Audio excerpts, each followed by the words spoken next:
So as we stand today in the Focus Terra experimental hall, and after going to space and back, I'm going to take you now to the underground, and specifically to the sewer systems, where many of the bacteria that Emmanuel studies, they live there. And why are we going to talk about this? You might think why this is important for climate change, and let me just include some more maps to this exhibition. So if I show you this, I think you quickly identify that we are in the city of Zurich, and that as many cities, this city is also experiencing many effects of climate change, like extreme heat events or extreme rainfall events. So this one is a map of Zurich, of the temperature of Zurich in 2021, where you can see in red like the spots in the city that are like experiencing like higher temperatures, like more than 3 degrees above the average in the last 30 years. And in these cases, like people experience like extreme heat and dehydration, and they might need a lot of ice cream from Julia, actually.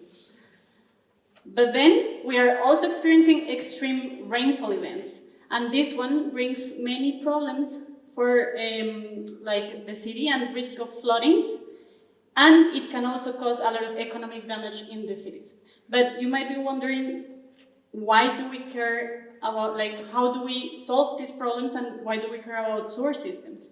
And actually, this is a key aspect of water management in urban spaces. So here you can see more or less how the sewer system of a city like Zurich would look like, where all the wastewater is collected in, for example, your household after being used only once, and then it is transported to a treatment plant and then released into the water cycle system, or like in this case in the lake, for example.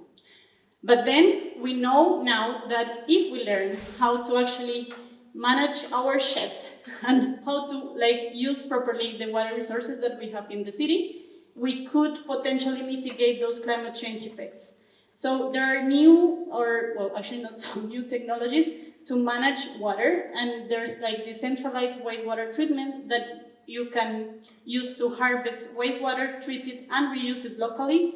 And this might reduce the risk of flooding in the cities, and also help with decreasing the temperatures in urban spaces, have just more green spaces for people to feel better, and increase the biodiversity in urban spaces that is also now getting critical. So what we do is create different models to analyze, if you can imagine this is the existing city, the existing sewer system, where to place all these decentralized wastewater treatments in yellow, and how to have more green spaces in the city in green. And this might help with mitigating climate change effects. Thanks.